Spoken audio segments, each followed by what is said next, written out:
So, thank you, Jay. As he said, my name is Michael Kilmer. I'm the director of VA Eastern Colorado Healthcare System. And just to share a little bit of my background with you, my first career was Coast Guard. I've been with the VA since, you can appreciate Coast Guard. It's good to see another Coastie in the room. But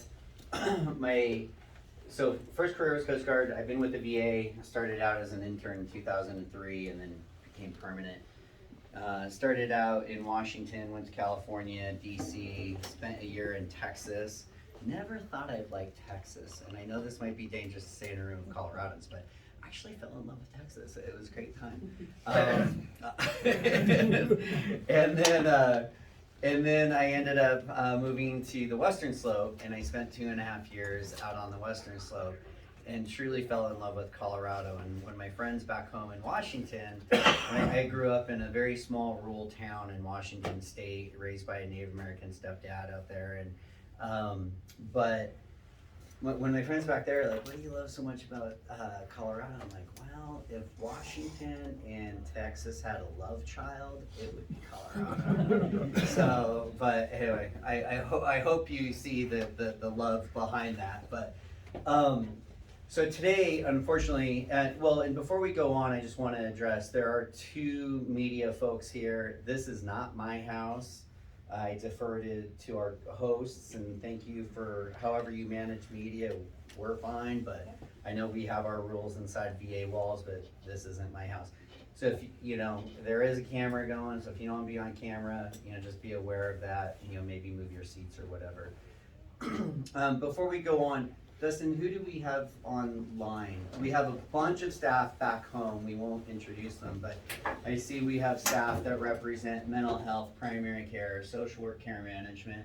Is Pat Shipley with us today? Pat, are you on?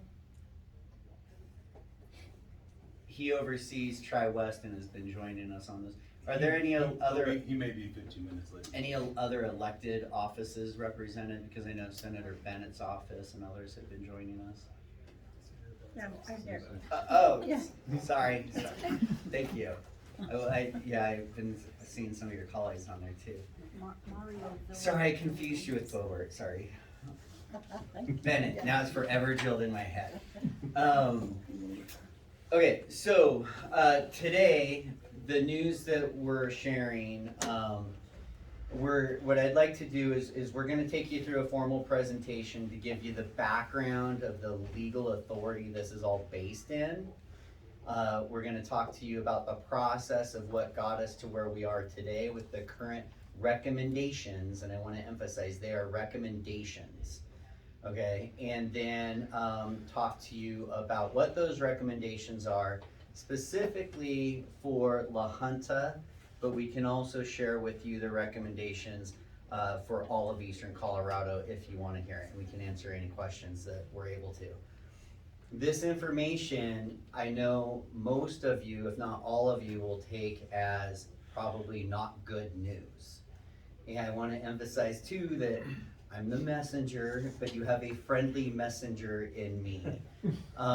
And you know what they do with the messenger, so I'm ready to take those stones or whatever. But the reason I want to share with you that you have a friendly messenger in me is regardless of the recommendations, the reason I'm out here now, we had a non-disclosure and we knew some of this was coming.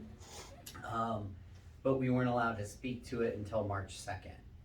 And this is now March 8th.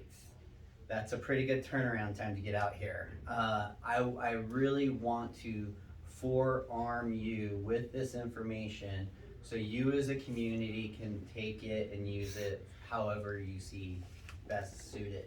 Because what the recommendations are, they're out of the VA's hands now. And what you'll learn is that in mid-March, this information, the official recommendations, will be published in the Federal Register. And that's where we'll have about a year for all of your voices to be heard. And again, they're recommendations, so depending on your voice, they could be kept or modified or, whatever. I will leave that to you. I can't tell you what to do. I am here to help inform you what the information is, again, the messenger. And we all know what happens there. So, Jonathan, you want to more in depth introduce yourself on your position and why you're walking us through this? Absolutely, and if you don't mind me sitting, because I want to make sure I capture everything for you guys, so I got my notes here, and I can't see the screen from across the room there, but my name is Jonathan Kerr, again, Chief Strategy Officer for VA Eastern Colorado Healthcare System. My team and I are the epicenter of leading a lot of the capital planning, strategic planning measures for VA throughout this region. So from a market assessment standpoint, I've been involved from day one, and day one was quite some while ago, and I'll get into those details for you here momentarily. Yeah, and before he kicks it off too, please be thinking about, so as we go through this, obviously there's gonna be information on the entire eastern slope, but I know you're primarily concerned about this immediate area. But there's areas of growth opportunity, there's areas of expansion and replacement and potential recommendations for closure. So that's what we're gonna be going over. But while I'm here as director, my goal is I'm very sensitive to the rural community area. And with one thing that we've learned through COVID especially, the rural communities were negatively impacted by that and lost a lot of providers. And a lot of this data was based off of pre-COVID. And so one of the reasons why I'm out, besides for arming you with the information, is to also start having a dialogue of what is the most right opportunity with the VA and the local community. And maybe in a new way. So maybe new partnerships, for example, with local healthcare providers, but we'll get more into that. Jonathan. All right, so I'm going to give you a very brief oversight of how this came to be. Again, the legal authorities that drove it, and then we'll jump into the recommendations. I will be referencing that screen over there. I know for some of you guys it's probably hard to look behind yourselves essentially to see it, but we can go about it next, and then we use that to base our strategic planning plus our budget planning for the years ahead. Title 2 of that establishes the Asset and Infrastructure Review Commission. I'm going to refer to that as the AIR Commission moving forward.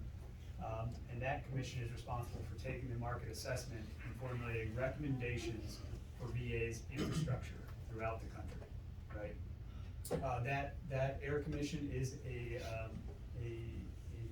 bipartisan group of senators appointed by the president. I believe that's to be determined at this point. Next slide, please. So how did we get here? Really, it's simplifying, boiling it down for you. The VA is facing many challenges. Expediency is our biggest hurdle. Healthcare changes quite rapidly in this country, especially in the last couple of years. We've seen a real change in how healthcare is delivered, and VA struggles to maintain the pace, quite frankly. And yet, then you take into account that we're talking about a health system that spans generations of Americans, generations of service members, conflicts around the globe. So you have hospitals built in the 20s, and then you have hospitals like ours, that opened here only a few years ago. So it really is it covers the whole gamut. But looking at that, coupling that with the fact that our patient demographics have changed so significantly as far as location and otherwise, there's a need, if you will, for what is being termed a modernization, to kind of look at where our resources are, understanding those resources are finite, the budget is not endless, replacing those resources. Next slide, please. So this is a bit on the actual assessment process itself. I really just want to, again, kind of simplify it. There's 3 major steps. The market assessment, again, is that really detailed analysis of our markets. Every market in the country went through this. And they got really quite in depth, but at a high level, I mean, they were looking at the types of services that were in demand by our veterans, the era that veterans served, the age, race, gender of those veterans, and most importantly to this conversation, where those veterans are now located or choosing to live, and what the trends are looking like for the future. I do want to highlight while here, number 5 on that timeline, if you see there, is when we had the site visit, if you will, and that's when the crux of the heavy lifting of analysis was completed. And for that was in the fall of 2019. So pre-COVID is when a lot of this analysis was conducted and formulated. The second step in all this, again, is that the Air Commission takes these recommendations that will now be proposed by the Secretary officially, and they get to work on analyzing it and determining what needs to happen there, and then they will make a determination that brings up your kind of final step in the process, which is a determination to be made by the President and Congress. Next slide, please. So let's talk about where we find ourselves today. This is that timeline again. I think we're about the third dot there on the line. Sometime within the next week, the Secretary will publish these recommendations to the Registrar and transmit the recommendations to the Air Commission. The Air Commission will get to work on their proposals. They have till the end of January 2023 to make changes or recommendations back. And then there's like a lot of dots you'll see there, and a lot of info there, but essentially there's a lot of back and forth that will potentially take place between the White House and Congress, where they ultimately either settle on a set of recommendations, not necessarily it has to be this set of recommendations, or if the time runs out, the entire process terminates. If, or whatever is approved, we have until, I think it's February 2026 to begin the implementation. I do want to highlight once again, as Michael said, these are not final. This is not a sure thing to happen. This is still very much in process. It was important for us to get out in front of you guys and make sure as soon as we could share, we did. I know you brought up, it's been almost a week now that this came out, but the reality is the day after it came out, we were meeting with VSOs, with our union partners, with congressional partners. I mean, we've been going hard at this. I'm surprised I still have a voice, frankly. So on that note, I'm gonna we don't need it, the rest of them I don't think we need to get into, but I'm gonna boil the recommendations down to you guys to really, there's three ways this thing is going. You have markets that are growing in resources, you have markets where resources are relocating from one to another, and then you have markets where there's a recommendation for closure of those resources. La Junta, Colorado, the VA clinic here in La Junta is recommended for closure, along with 3 other sites in our rural community to include Salida, Lamar, and Burlington. Once again, recommendations not final. We're here to discuss those recommendations and way forward. And what's the last sentence on that? In transition to Community care. So, and that's where the part that has me a bit concerned when this assessment was done. I think we had more community care resources than what we have today. And so when you recommend, the recommendation is for closure and transition to. So that's one of the reasons why we need to get out here and talk to the local healthcare providers to see, who's in a position to step up or not, or the partner, let's look at what does healthcare look like for each community. So, any questions? Comments? Okay. My own thinking is the closure of our CBOCs is inevitable. I understand why. You have to evolve, you have to morph, you have to change. I like the idea of being able to really access a community care, and community care on paper looks great. Community care in actuality is food bar.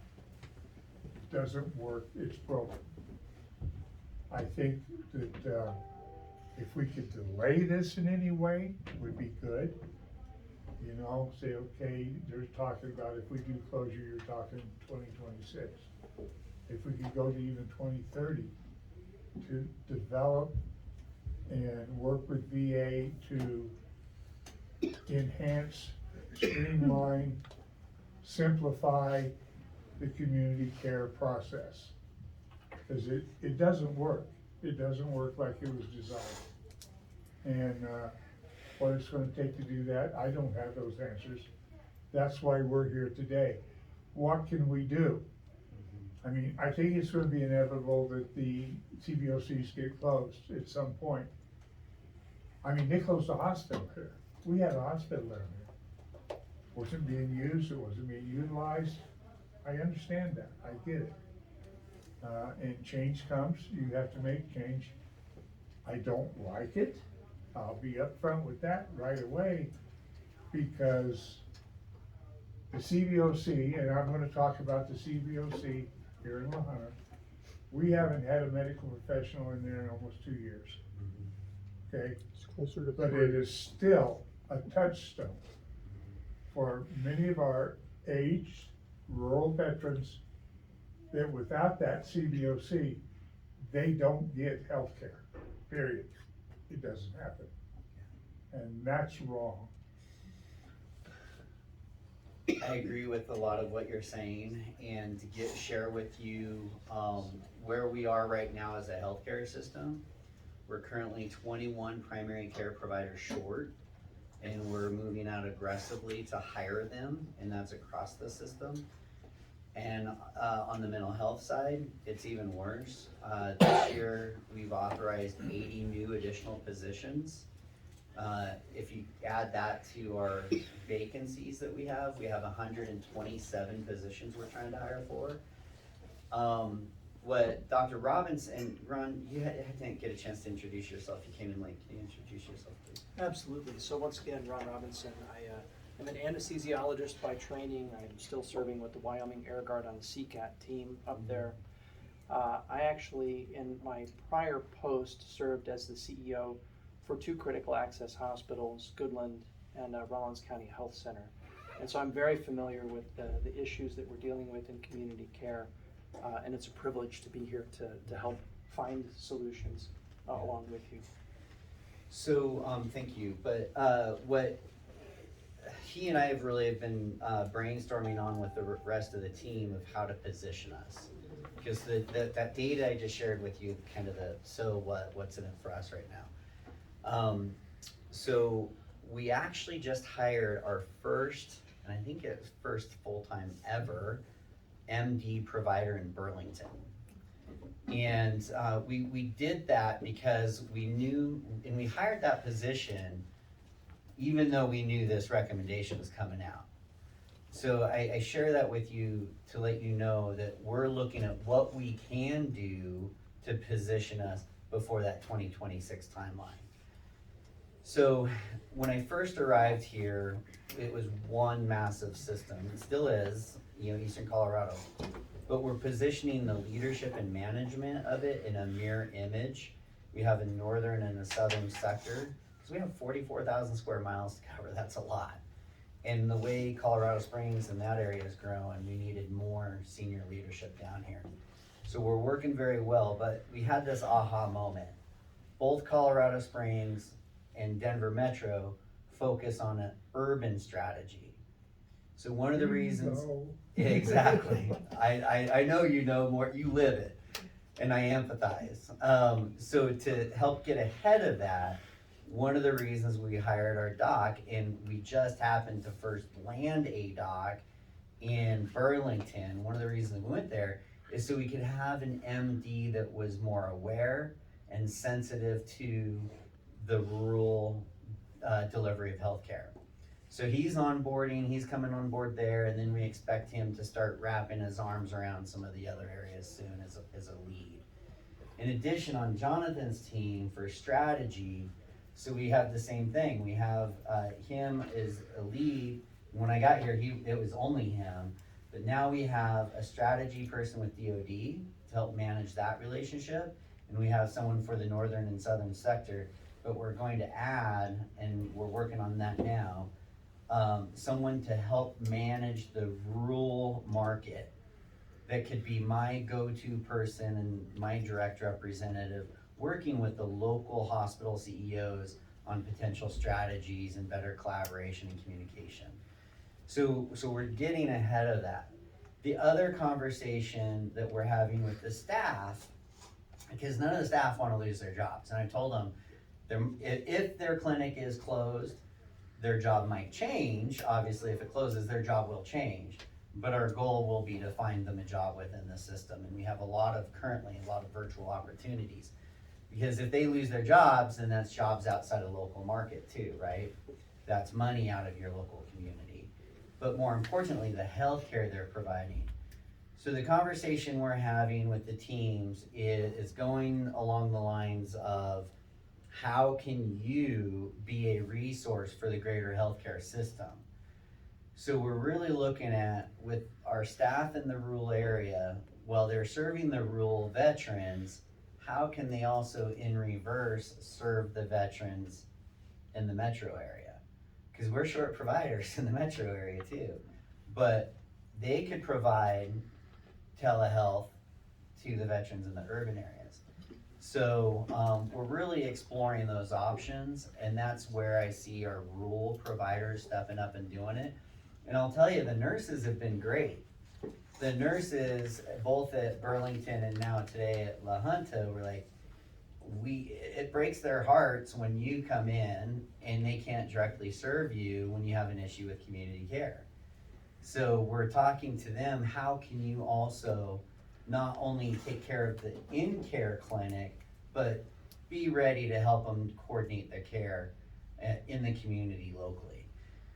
So all of that is to say, and so, well, let me give you one more example. Mental health as well.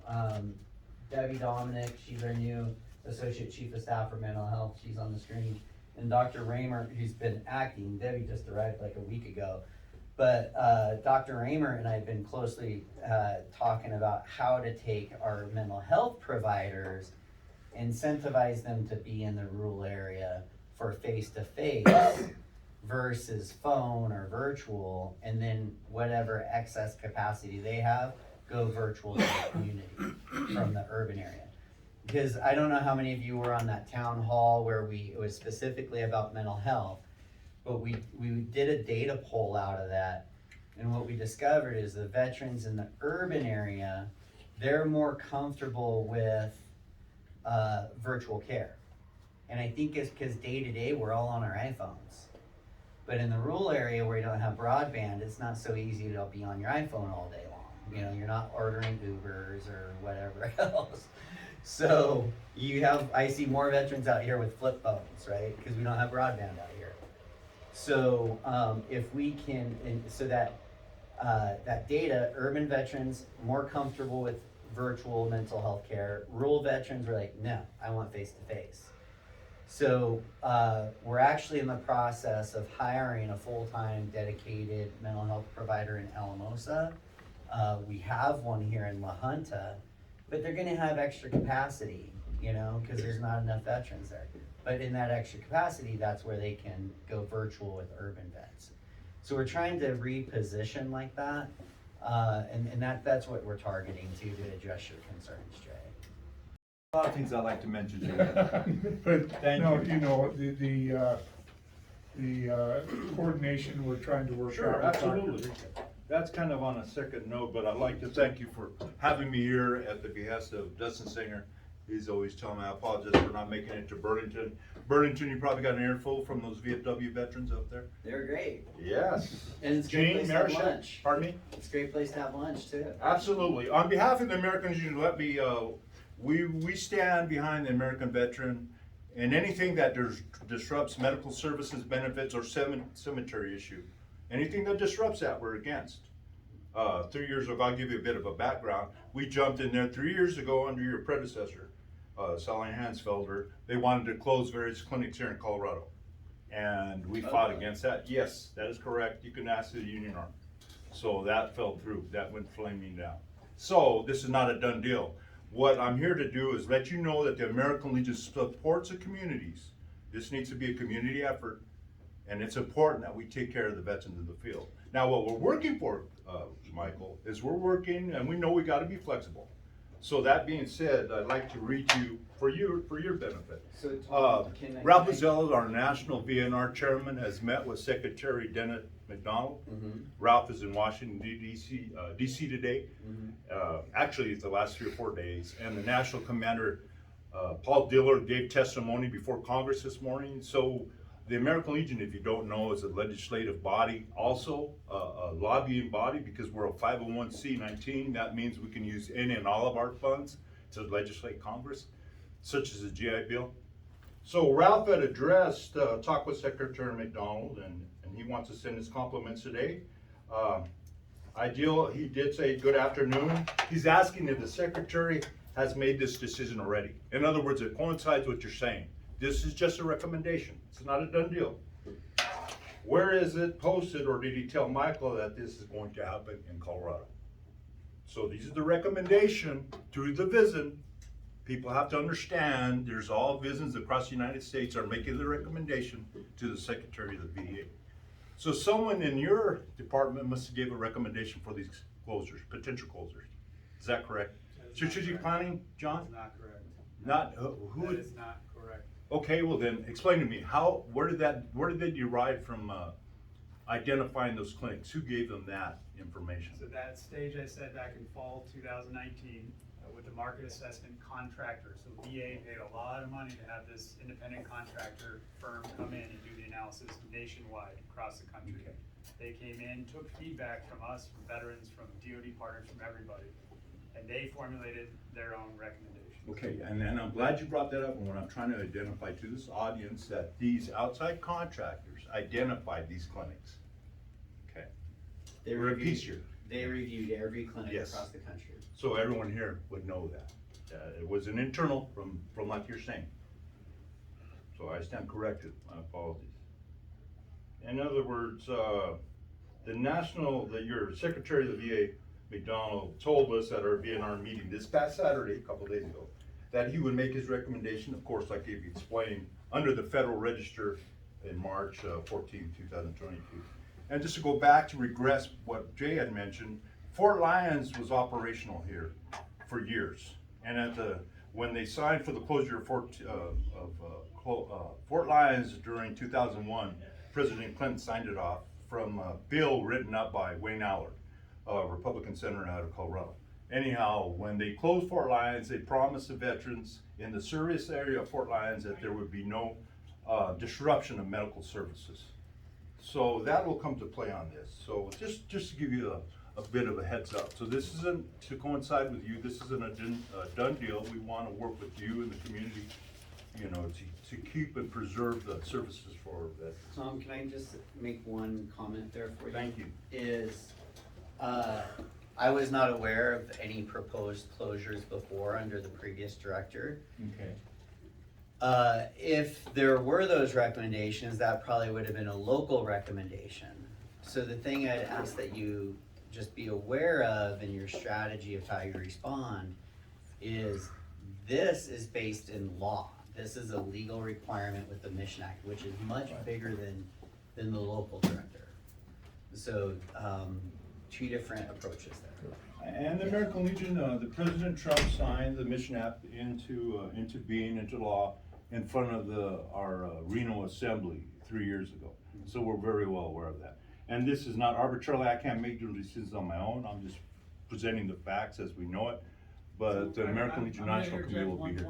Go ahead, John. Just because if we're gonna characterize these as facts, I have to push back a little bit. I worked in the same capacity for Miss Sally Hauser-Hanfelder, and at no point was there a recommendation pushed forward to close these clinics under her. So I'm kind of curious, I'll get with you offline and find out where that's coming from. And Sure. Our union partners were told this, because that would be news to me. This is, first time this conversation really came to head was with this market assessment group in the last couple of years. And that was after her time.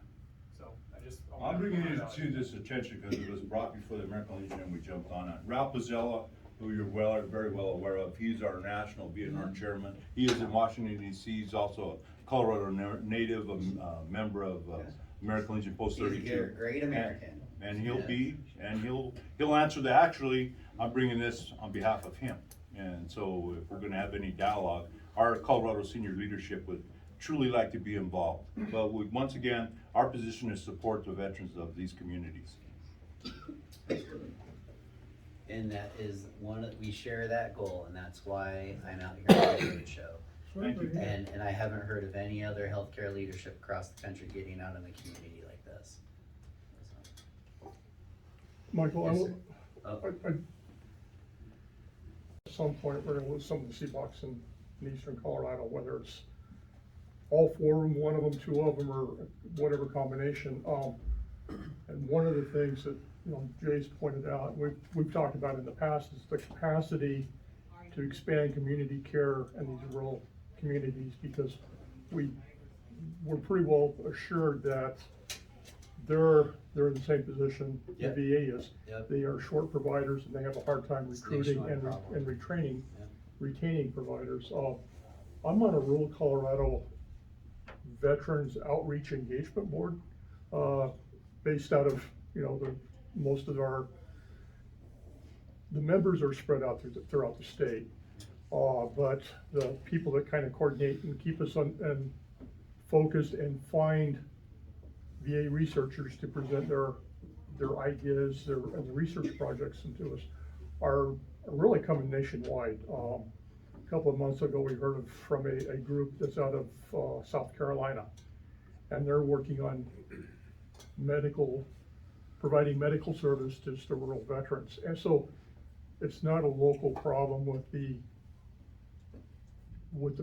medical providing, whether it's community care or VA. It's a nationwide Absolutely. issue. Absolutely. And nowhere in the nation rurally is there the capacity to absorb those veterans coming out of VA healthcare. I can't dispute that. Yeah. Yeah. Can I say a little something there? One of the things that I believe your conversation brings up is it's a collaborative effort. Right. If everybody's working on their own solution, it's gonna be a lot less effective than leaning in together. One way that some rural hospitals are staying solvent and being able to navigate these changes is to have a partner. Some of them lean to a major health system, things like that. One of the things that I think Director Kilmer is saying is that potentially there is a partnership opportunity in looking at the VA providers and the community providers to work together and support each other. So that's just something that I think we could potentially address. Yeah, because there's a lot of benefit to federal recruitment and programs. Michael, and I'm interested. Potential partners. Sorry, he had his hand up first, then can I? No, I'm interested in hearing what the Art Valley, I'd like to, I didn't hear your name, I bet you do, you're the CEO of the. Lynn Kroll, CEO of AB Arms State. So being a critical access hospital and being in a rural community, we know how hard it is to recruit physicians, but we continue to do that. We've also brought on a bunch of mid-levels, so we are ready to take on any kind of collaboration with the VA. The biggest point and problem that we have is getting our providers credentialed through the VA system. And then whenever we do have someone come up, it's trying to get some type of pre-authorization done so we can provide care for those people. So even though we can stand in the gap, that gap needs to have its efficiencies ironed out so that we can get our people credentialed so we can see the veterans. We need to get our authorizations a little bit more speedy so that we can deliver that care.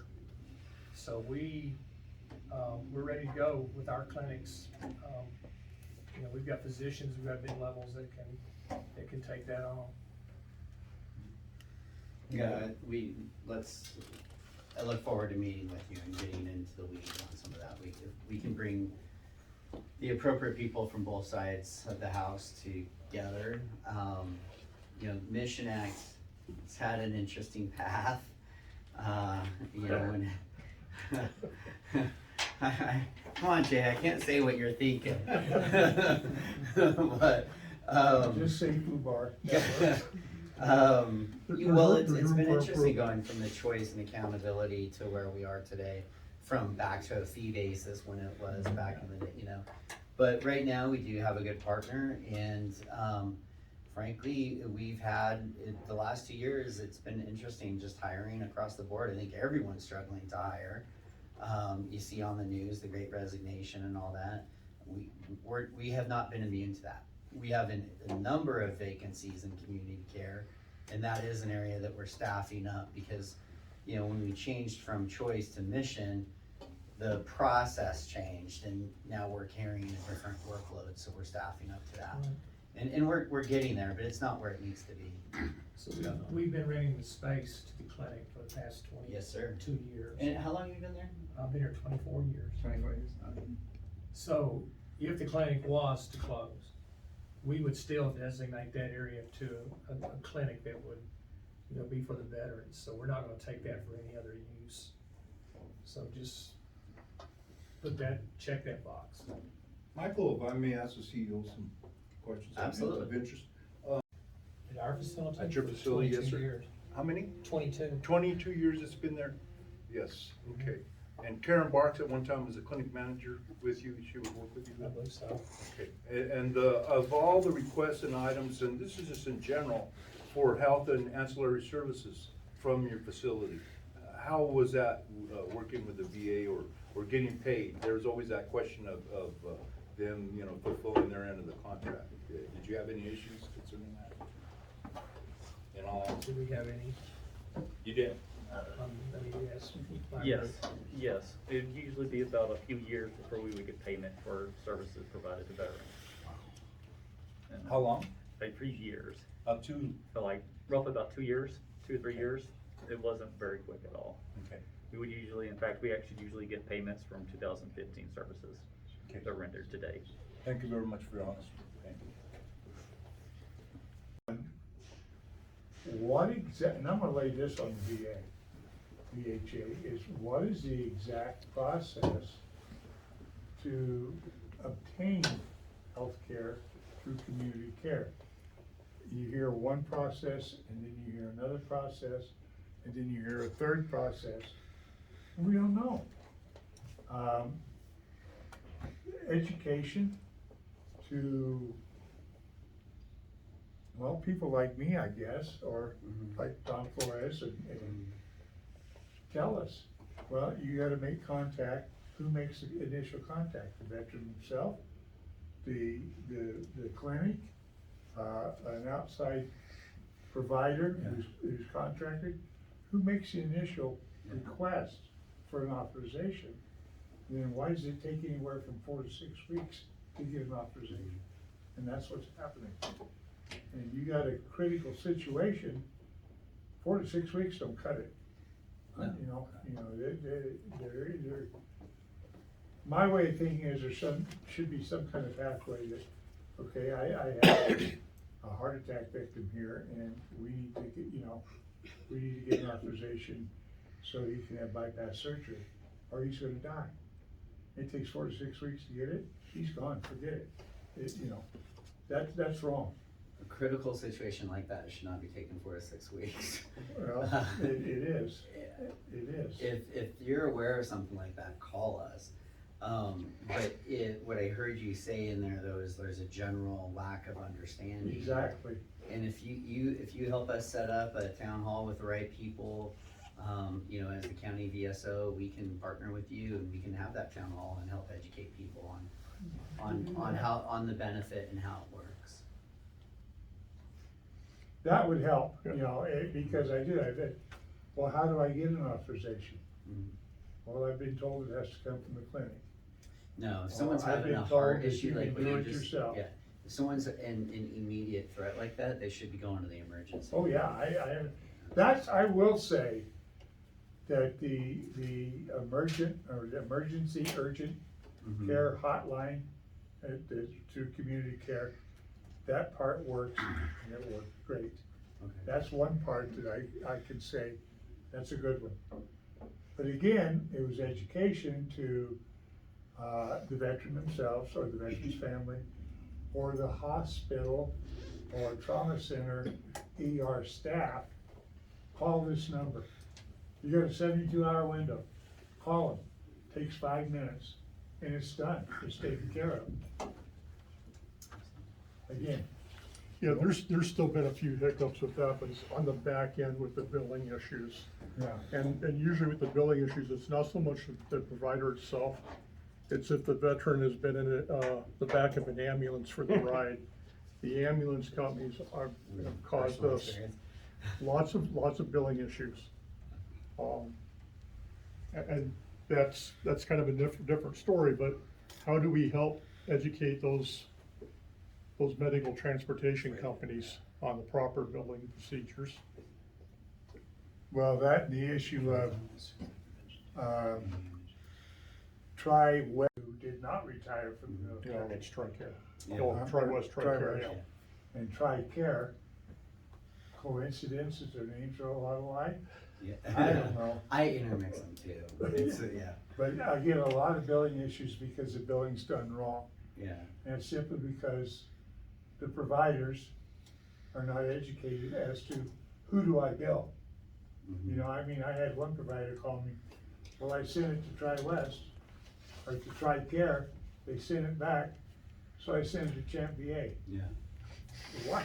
Where did Champ VA come from? You know? So I was just looking online to see who we have online, but if anyone has any current issues with Tri-West or community care, we have a team online that we can stay after and address this. So I see a couple hands up, Fred. Market assessment. I have a question. Going forward with this, when you integrate into community care and we get veterans that are in the hospital, hospitalized, right now we have a problem with getting veterans to like a skilled facility for rehab because of the service connection piece that they need. Or that we've been told they need to be a certain service connected percentage to go to a facility. So then in turn, we look up to the Denver VA, can you accept them there? And it's like, we got 12 beds, we're full all the time. So going forward, is that service percentage connection piece kinda gonna drop? Is it still gonna, is it looking at remaining the same for those same benefits? Which would end up at that point clogging up the system where these veterans would not have a place to go for post-care. Yeah, so services are all based in, you know, like your service connection, your priority group, and that's all in regulation. So we would have to work on changing that like regulation, as I went back to our partners here. To modify that, but no one should be turned away, you know, but their copay or something could be different. Now if you're, and there's also a difference between like the contract nursing homes or CLC, the community living center versus state veterans homes. They all have their different eligibility criteria. But what I heard you really talking about was that short-term skilled nursing and rehab, like 30 to 90 day type of range. Right. Yeah, that should still be provided, but the if-thens underneath it of how much the veteran pays versus the VA, that could be different. So, and that's just something we struggle with in our state where we're short. So Colorado's, you know, yeah, you were mentioning about the shortage nationwide in rural America. There's a shortage nationwide of qualified healthcare providers nationwide, period. And that's one of the reasons why we're changing our strategy to partner with more universities outside of the state. We have a great partnership with CU. They're amazing partners, but they don't produce enough. So we're partnering with universities outside of our state because if they come here to train them, we're more likely to be able to recruit and retain them to Colorado. You know, so same thing with our research, we're expanding that. And you probably haven't heard this, but we're now an official node site. So think of a hub and spoke. We'll be the main hub site to help train other VAs and partner with them, specifically rural VAs, and how to do research and expanding and supporting them in that. And that we can expand out to our CBOCs too. So. Michael, you just said something a few moments ago that I kind of want to focus on with everybody here. If you take a step back and look at what these folks were assessing, they were simply looking at, does the demand or the veteran population using this clinic justify this capital, right? And right or wrong, that's the pure black and white way they're looking at this. And what we've talked about a little bit here today is what we're gonna try to do to change that narrative a bit here locally, right? So one of the things is we need to figure out a way to show more benefit. This is a VA problem. Show more benefit for that clinic that exceeds just even the local community. That's where we're getting creative, and where the standard practice is, you take your specialist in Denver and you do all your telehealth to the rural area. Let's flip that. Let's have a provider here, and even if we only have enough patients to support half of that provider's time, now they have another half to share with the rest of rural Colorado or wherever. That's an us problem, and we're gonna work on that. But the other side of this is veterans enrolling and using VA for care. And I hate to push it this way, but I have to plug on that, because the fact of the matter is, these community numbers, they're not growing, they're declining, and they're projected to continue to decline into the future. But there's a lot of veterans. My generation of veterans is well known for this. No, I don't want to take up benefits for somebody else. That's the worst thing you can be doing. Because even if I am enrolled and only show up to get an appointment once every year or two, and I'm healthy as can be, that adds resources to the community for other veterans who do need that care. And so that I can't ask you guys to help us enough on that end. Like, we have to continue to drive veteran enrollment, especially the younger generations of veterans have to understand, it's do it for your fellow veteran. You know, and get enrolled just for them. Even if you don't end up using the resources, your enrollment adds more resources to the pot for the veterans who do actively use and need those resources. Well, and it's not just the younger generation. I mean, yesterday we met a veteran at the VFW that is Vietnam era, and we had that same conversation. He's like, yeah, I'm not enrolled. I don't want to take away resources. No, we're a capitated HMO. The more healthy people we have enrolled, the better. And if you're healthy and you don't need the resources, great, but go enroll and help out your fellow veteran. And then guess what? If you need us, we'll be there when you need us, you know, and then you're in. You don't have to fight in the system when you're sick, you know, so. That's, I would say it's VHA. But the first question I ask every veteran that comes in to see me for the first time, are you enrolled in healthcare? Yes, And thank if you. you're not, we're gonna enroll you, or at least attempt to. Yep. You know, there's some parameters you Well, gotta fit. I do the same thing. I had a veteran, early 30s in this morning, new to the area. You enrolled in EH Healthcare? No. Here's the enrollment form. Fill it out and bring it back. We need that. And I'll Thank you. deliver it to the clinic for him. Yeah. Thank you. So, And there's pending legislation that hopefully it will go through, where if it does, separating service members will automatically. They enroll. And that would be wonderful. Mhm. Yeah, we've been chasing that way too long. Michael, yes, so appreciate, just to step back a little bit, thank you for coming. This is the second time you've been on the tour in less than 2 months, so appreciate your heart is in the right place. And this is for Mr. John Kerr, and both of you, the strategic planning, and that's what you do. We're currently, aren't you, you're going on panel size like Burlington? Are you kind of co-opting Lamar and Burlington according to panel size? What is Burlington, about 500? Is that, or 300? The Burlington panel size about 388, that's not the only thing I look at. I take into account the unique veterans in each market. Right. And to include not just the county they're in, but the surrounding counties, and that's important because it also captures veterans that are currently using community care and might not be empaneled with us. I wanna Would you, look at would you all give of them. everybody here an explanation of the concept of unique? The VA likes to use that term and a lot of Oh, people. I'm sorry, don't yes, understand that's a good point. So unique, when I say unique. A we're- unique it's- person. It's yes, essentially a unique social security number in our system triggers any dollar amount over zero, and that can be in the community, it can be with internal to us. So even internally, even though there's not actual cash flowing, there's a kind of a dollar amount, if you will, per service that is accounted for and how that works. Yeah. So, so a unique is just a single veteran, getting service with VHA. So there was not a clinic in Burlington, what, 12 years ago, and with the community, the VFW, and also Gene Marishek with Dustin, you met the other day.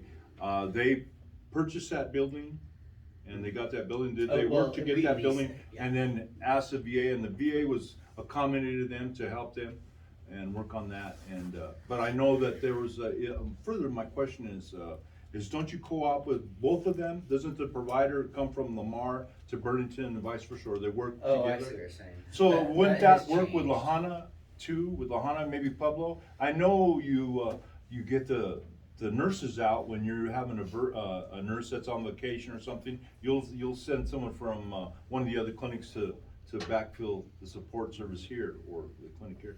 But with Mr. Crow, the CEO here, I was wondering, why couldn't we do that? Like, at one time, his personnel, Dr. Yoder, for example, and Dr. Berg, they used to backfill and work for the VA under contract with the Veterans Affairs, but they also were full-time for your facility. I wouldn't, how hard would that to be to help So Tom, what alleviate you're some of the saying, problems? that's kind of the creative option C that I wanna look at. So, and you've heard this story before, but I'll give you two examples, that represent where my head's going with this. So like in Montrose, when I was over in western Colorado, we could not hire a provider there. But luckily, there's a very strong, highly respected 5 MD primary care group. We hired all 5 of those doctors as part-time employees. And every day they rotated, each one had their day of the week where they worked in that clinic. And that filled the one MD that we needed. So the benefit for that small business group practice, they had federal health care, federal benefits, retirement plans, stuff they don't really have. It doesn't cost them a lot of money, or it costs them a lot of money in their small business, which their practice group was. So that's one example. Another example is we weren't able to staff our emergency room enough. And we were paying a ridiculous amount of money in locum tenens, contract docs that rotate through. So we actually ended up partnering with St. Mary's and got on their contract, and we hired, I can't remember, it was like 24 or 27, something like that, ED docs that all rotated through, and they all pulled their 12-hour shift to pay period through the ED, and that's how we were able to keep that ED going. So when you look at communities like this, I think there is potential partnership, and that's where we would need to get their HR department and our HR department together, and we'd have to talk about their demand and our demand and hire to the right supply. Because like in Burlington, we don't need a full-time doc there. We don't. You can't justify it. Right. We just hired one, but we hired him as he builds that panel, orients the VA, then he's gonna start providing care to other clinics and take on other duties that we need done. We can justify his paycheck. I think there's a third piece also, Michael, if I may interject. Not only your CEO and your hospital, but your county commissioners and the community here. That's one aspect of this, and the VA. But the third aspect, I had a meeting with David Callahan, your supervisor, and CDVA. Jay? CDVA. Yes, CDVA, excuse me. Anyhow, they're willing to work with us on this. And they're looking like something establishing a co-op vet center, what they're calling a vet center in these communities. With that concept, like it's already been, there's already a template for that, but to entice the community and also the VA and the state to work cooperatively together for, not only for VHA services, which is health, but VBA for establishing benefits and all the other issues, Also to have a resource coordinator for the region to go on the outside. So that's a proposal he has. So Tom, the one point that you're hitting on, and I'm so glad the CEO is here today. I am too, thank you. So, the point you're hitting on though, is I don't think the discussion should necessarily be about bricks and mortar or a building. We need to have the discussion of how to provide the best healthcare to our veterans. And that's one of the main reasons, that is the main reason I'm on this roadshow now, to educate all of you and to meet people like him, so we can have those more closed conversations, not group forum. The only way I bring that up because Start talking business, when that's a Mr. different Kerr, discussion. when Mr. Kerr started discussing the bottom line, naturally that's a driver, so that's why I presented that. Yeah, absolutely. So I think one of the things that really needs to happen is VA needs to look at a partnership with CMS. Because if we're standing here looking to try and stand in the gap, the majority of our payments come from CMS. And they continue to reduce payments to physicians. So that makes it hard for us to continue to stand in the gap. So if there's some type, I mean, even if they have to come up with a new payment model for those hospitals that are willing to partner with VA and stand in that gap, then let's come up with a new level, our new model. Let me ask, what is CMS? Center for Medicare and Medicaid. Okay. They're the ones that control payments for Medicare and Medicaid. And in our community, you know, we're 85% Medicare and Medicaid. Cause we just don't have the managed care and the providers, so forth. So if, you know, if there's some kind of exemption or something that the hospital could qualify for, that if it's willing to provide the bricks and mortar, but also willing to provide personnel to stand in that gap, then we've got some kind of exemption from continued Medicare or Medicaid cuts. Yeah, and what he's talking about would take a regulatory change. So, because we base our payment models off of Medicare, so, it's, yeah, Well, I mean, it would take a regulatory Yeah, change you'd to have to, talk you'd about have to what you're move the talking about. mountain, but if you don't move the mountain, there's not gonna be any mountain there. Well, I don't, what you're describing is a model, and what you just described is basically you taking and providing taking the VA's business. So, you know, standing in that gap. I think there's potentially other opportunities there that we could discuss. You know, shared hiring or other contractual arrangements.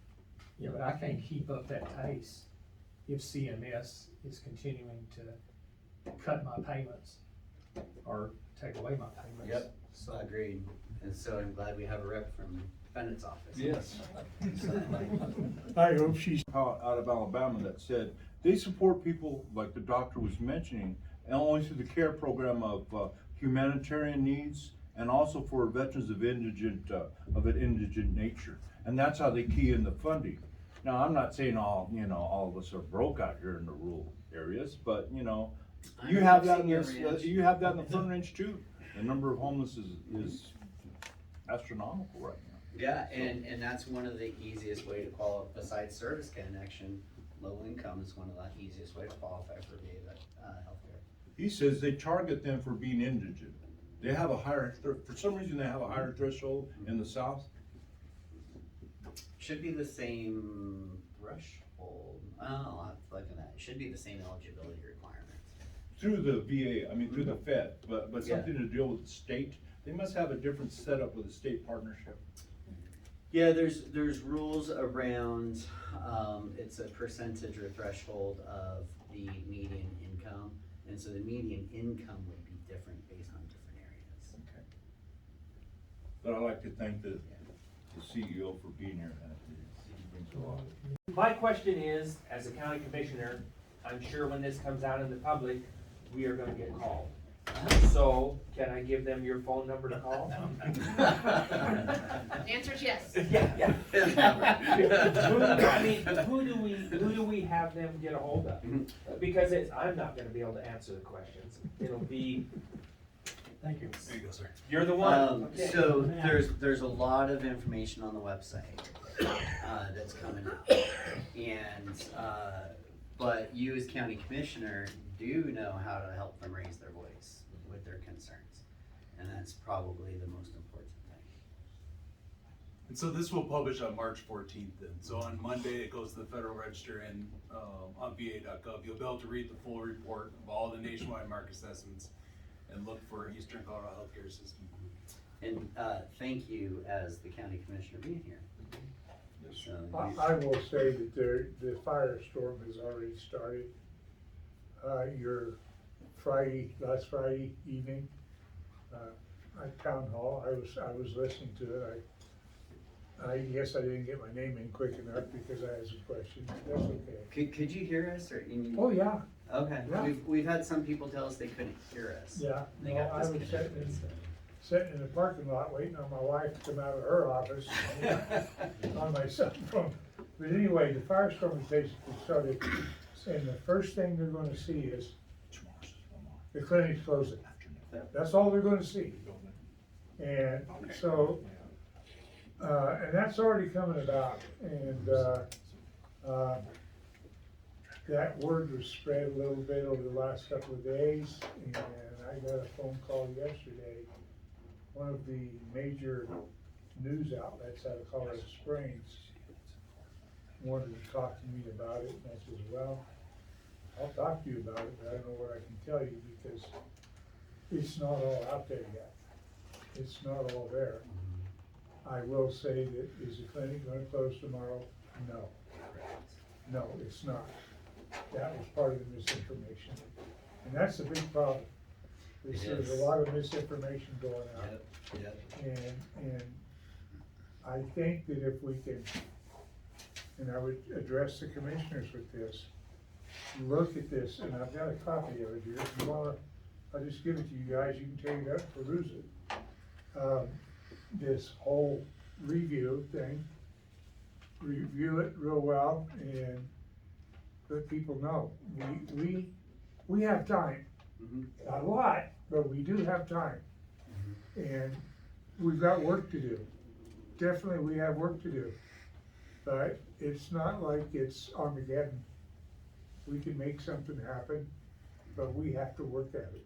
And that's exactly why we wanted to get out here, so. And I do appreciate you guys coming down. And I really so, do. the community obviously is gonna be like, we're losing another resource, right? Right. And then our employees, I'm losing my job. And so, we needed to get out here to make sure people have the right information, so they don't panic. You know, I don't want our veterans to panic and abandon the clinics, and I don't want our staff to panic and go get new jobs. You know, so. I think something that was brought up yesterday in Burlington that was really important was really figuring out what is the ask. Is it to stronger partnerships with the community hospital? Is it fighting just to keep the clinic? And then unifying around whatever that ask is. A clear message. I think the clear message for me is community care is an answer. Maybe not the end-all answer, but it needs to be fixed. And I think that's, right now, is priority one. Get community care streamlined, get it where people understand how to use it, when to use it, and how the process works. And get it working the way it should work.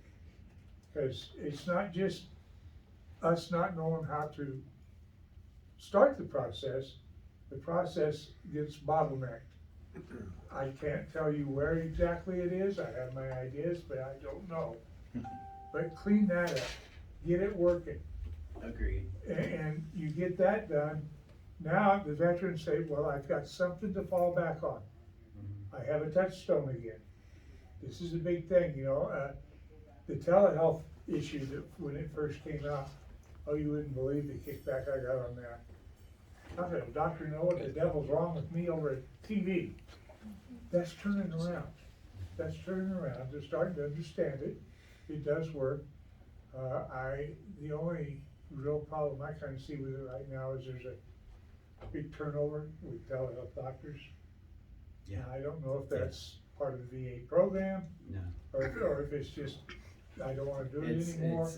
It's so you know where it is. I mean, telehealth right now, we're using that in a lot of areas as a stopgap. No, So, and we have it's like having locums, you know, contract providers come through. And we're so short here currently, we're partnering with other facilities outside of Colorado to help provide the coverage.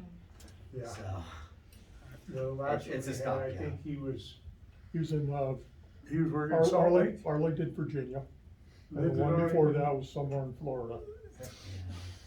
Sorry. Were you discussing We're that? aware and we're working on that. Atlas program out of Springfield, Virginia? The Atlas program, is that what you're referring to? No, No. the telehealth doctor that was providing services here for Oh, yes, Dr. about a Sutton. while, Dr. Sutton, Dr. yeah. Sutton. That's another important thing to the counties, is if you're enrolled and you haven't had a wellness check in, it's been more than a year, check in with your local VA clinic, let them know that you're still here and get that checkup. Well, Use it. Right now, I'm having trouble convincing some of my veterans to go back to VA health because of the telehealth issues. They don't like that it's not hands-on anymore. They have a hard time understanding the physician. and the communication issues, it's a struggle for them. So you'd advocate for a provider in the clinic? Yeah, at least a partnership, a part-time, you know, not necessarily 5 days a week, but a provider here Yeah. 1 or 2 days a week for Yeah. those veterans that do not, that the telehealth doesn't work for them. Ideally, if we could have a provider here in the clinic, that's the ideal. Yep. If we have a partner where we hired that person part-time and they hire him part-time and we'd share, that's an option. And if we need to take the bill on the whole time and hire the whole provider, then that's where we need to use them to provide telehealth to like the urban area. Right. Put it in reverse. Well, and that's one of the things that came up with one of the research projects that was presented to us. It dealt with COVID and isolation for rural veterans. And the one researcher said, we thought that telehealth was gonna be the be all, end all, and fix all our problems, and guess what? We were surprised, it didn't. She said it was about a 50-50 split between Yeah. veterans that liked it and veterans who did not like it. Side for over a decade, and now on the nonprofit side, is when this gets published to the Federal Register, and it's federalregister.gov. I think that organizations, whether it be a board of county commissioners all the way down to individuals, need to comment on that and let them know what you think and what maybe some solutions are, such as maybe possibly delaying the closure of the clinic till 2030. There were numerous times that something like this would come up, and then it gets passed into law, and they're like, we didn't have any comments, and part of that is people do not think that their comments count, but they actually do. They go in and read those and track those, and if, you know, they have 300 submissions from this area, they're gonna notice that, and they're gonna read what it is. So please, once that's up, and I can help with that through Action 22 or the UBC and get those links out to everybody, but it's important that you comment on it to be heard. So this is where rubber meets the road, you know. So about a year and a half ago, we had an older gentleman in our community started coffee on Wednesdays. So we get 3 to 20 veterans come in Wednesday at our little Legion Hall, and we discuss a lot of life issues, and I'm one of the younger ones, so, you know, I take in all this wisdom. And the reason why I'm going there is because of this. Like, everybody's said a lot of things in this room. First thing they're going to see is, oh my God, La Junta's closing. What's going on? So the firestorm's already started. I received a ton of emails last night, so I put it out on a big blast. I said, nothing yet, wait a couple weeks, we'll get you some information, calm down. It's already ringing off the hook, emails are blowing up, all that stuff. So I appreciate everyone here, but I'm the low guy, way down low. So obviously this was a cost analysis back in 2018, you're saying? 2019? So the veterans' decline in the community is going down all the way from Lamar to like Manzanola area or wherever, so our big surrounding community. And you're talking about closing all these posts, but has there been like, you're talking about marketing, so has there been a market to like consolidate and make one central location, or keep one open, have Lamar come here, or put one in Los Animas, something more centralized located? Because I'm Army, so a lot of military bases that closed up, like Fort Lewis, Washington, they call it Joint Lewis-McChord now, just because they consolidated. Yeah. So I don't know if there's been a consolidation meeting, I don't know, but that was just a wild thought that I'm sitting back here thinking of. That could be one of the recommendations that the community pushes up. And then again, you know, with these veterans, just a small little piece of the pie is when, of course, the pandemic came down, right? Everybody was freaking out. I can only speak on the veterans, of course, out of our post. But just a small little piece of the pie to get vaccinated. I will tell you, the VA made it very easy for the community veterans. And I had a chance to go there, and I talked to all, you know, we put us in groups of 10. It just made it easy. You know, so they didn't have to go about, a half an hour maybe drive? I don't know. I don't have all the answers. I'm just trying to voice my little opinion here with the little guys out here on the street. And I will say most of our gentlemen are a little older, and the younger ones, we try to get in. They're all in jobs, and they, you know, kids in school, and their time is a lot more limited than the older population, if you will.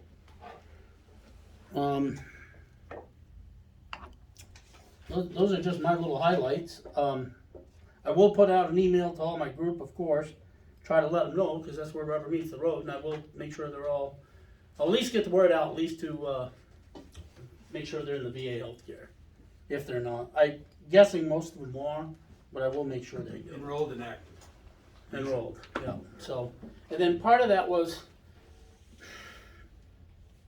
if I was enrolled, I received that phone call to join that teleconference last week. Is that correct? Yeah. So if I'm not enrolled, then I would've never got the phone call, see? Correct. Okay, Correct. perfect, thank you. And that's a new resource. What he's referring to is we have a contract.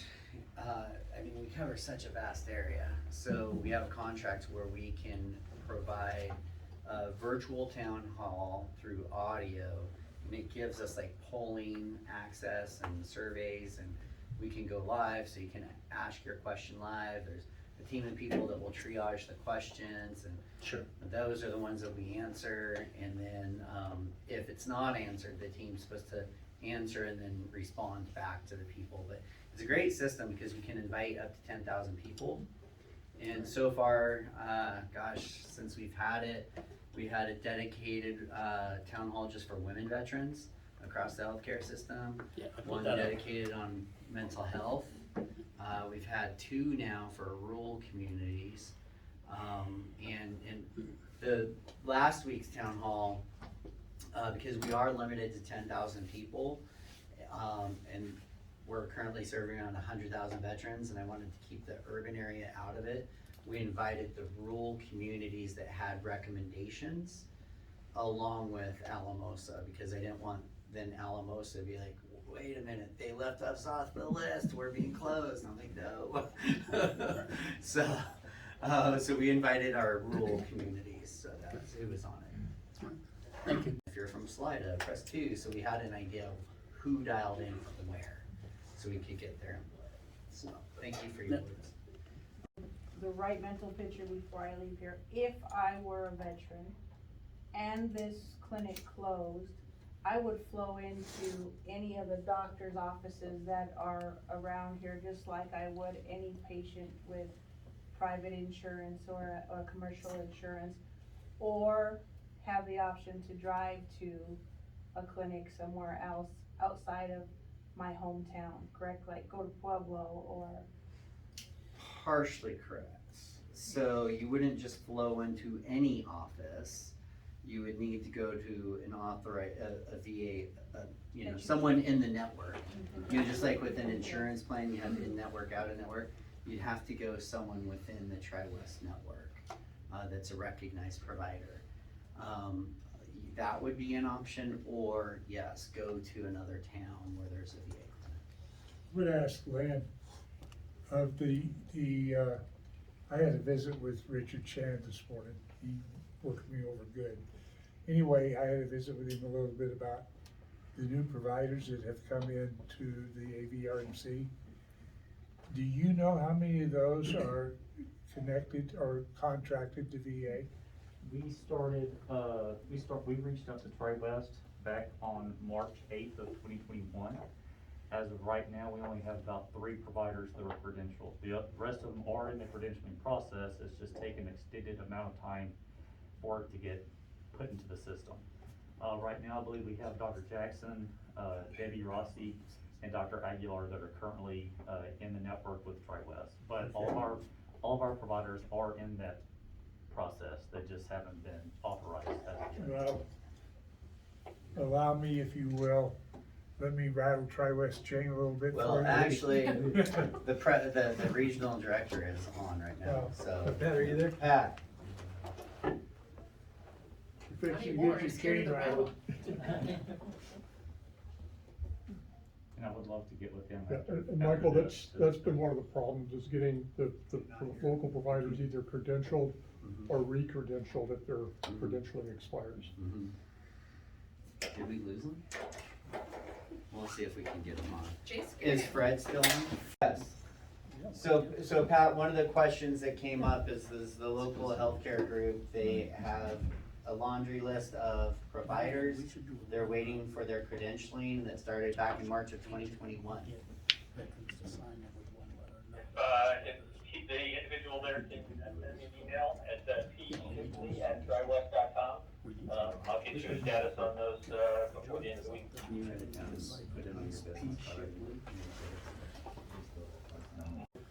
There's been a variety of situations across the region where claims have closed and that type of thing, not having to do with this particular project. An example would be over in Temple, Texas. The local director there decided that he needed to close one of his community-based outpatient clinics. TriWest went ahead and basically sat by his side in coordinating a project to expand the network to meet the needs of those providers that they were losing out to Steve up. So we're dedicated to go ahead and making sure that there's an adequate network there. If in the final analysis, the clinics in your particular area have to be closed. I also heard some of the discussion concerning credentialing and bill payments and stuff like that. We're very interested in making sure that the system runs as smoothly as possible. I'm concerned about this gentleman's credentialing situation going on as long as it has. We'll certainly go ahead and look into that. I think the other thing though is that we're doing everything we can to make the system as far as obtaining an authorization and moving out into the network as simple as possible. And certainly interested in hearing your comments when it doesn't work, so that we can go ahead and address it. The other issue with billing, we find, as the gentleman mentioned, the situation just because of our name, TriWest, we get a lot of providers who are billing TRICARE instead of TriWest. We end up having to go ahead and get those corrected. We do find that some providers they get a denial because they billed incorrectly, and the first thing they do is turn it on the veteran and try and get the veteran to pay, which we'll jump right on, and we have an entire department in the company that does nothing but corrects those bills and make sure that the veterans aren't being taken to collections and that type of thing. So TriWest is doing its best to be a partner with the VA and to provide that community care network that is necessary to go ahead and to augment what services the VA is just not in a position to offer at any given time.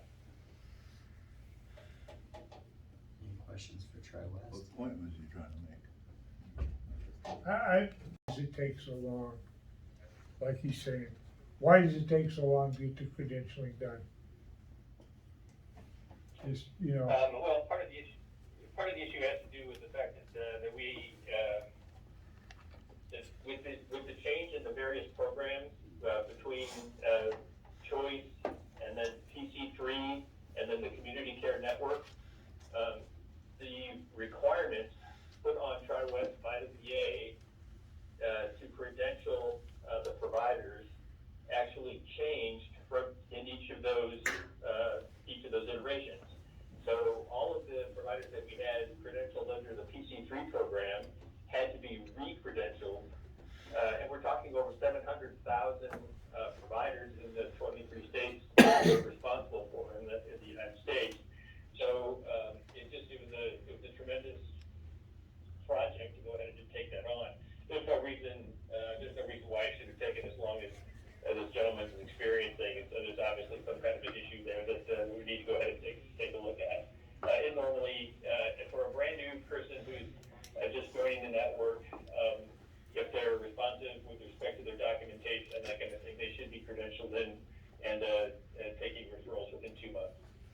And so Pat, just for clarification, was that a VA contractual requirement or was that a requirement based in regulation? Well, my understanding was it was a contractual requirement with respect to the re-credentialing of the providers, but, guess I'd have to double check it with the contracting officer, but that was my understanding. So Pat, this is Jonathan Kerr. Can I ask, you mentioned that, should the clinic be slated for closure, we can up the adequacy, but how do we go about increasing the adequacy of the network here and now? How do we go about addressing any concerns that are already prevalent, not waiting until there's a decision on a closure?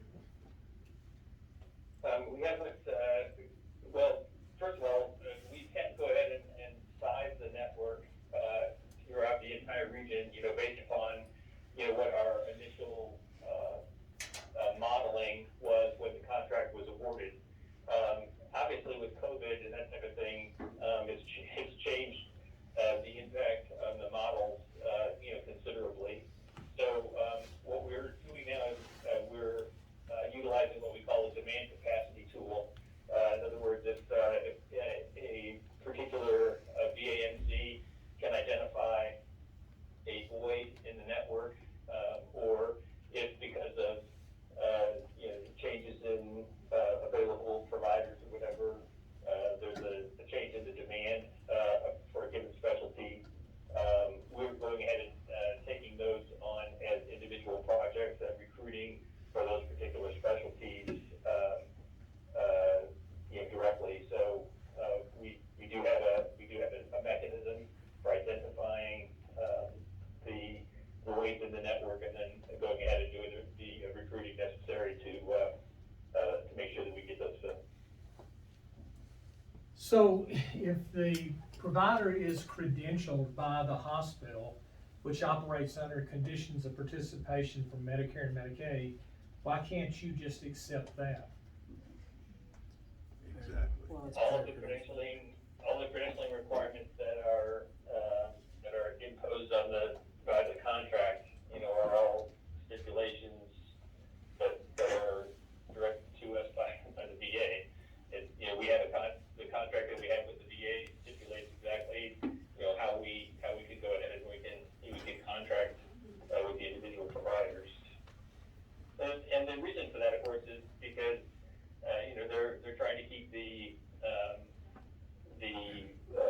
qualifications as high as possible. So Which they're doing for the private sector. Is required to have a third-party accrediting agency review the credentialing process and that type of thing. So not only are we being reviewed by the VA, but we're also being reviewed by a third-party agency to ensure that the credentialing is consistent and is making sure that the quality of providing the 300-year network is as high as possible. So I see we have 1 minute left on my scheduled time. Any other final questions or comments for?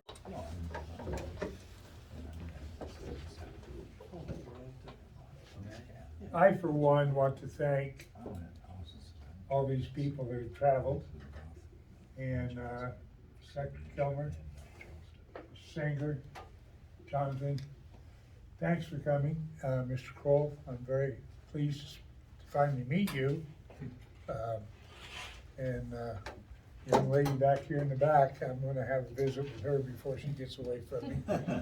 But thank you for coming. I think this has been very productive in the fact that we're able to identify what we need to do, or at least get a general idea of what we need to do. We've got work to do, folks. We've got work to do. Our veterans were promised this when they went into the military. They set forth, they signed a blank check when they went in the military, anything from nothing to their life. And they were promised this. We can't let it go. We cannot let it go. And COVID really threw a monkey wrench into everything, I get that. But it's time to get back to work. COVID's declining. It's time to get to work. Let's get this fixed. Again, thank you for coming. I really appreciate it. Thank you for Michael, listening. if I may, I'm not gonna let you have the last word, Judge.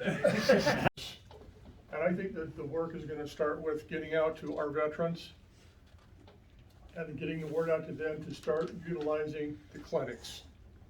Get them to start attending their annual, get them enrolled. And the other thing is, let's get their voice to our elected, whether it's our county commissioners, our senators, our representatives. Let's our voice be heard that we need to keep these clinics where they're at, or some semblance of whether it's a clinic, improvement to community care, community VA partnerships, whatever it is, we need to make sure that our veterans' healthcare needs are being met.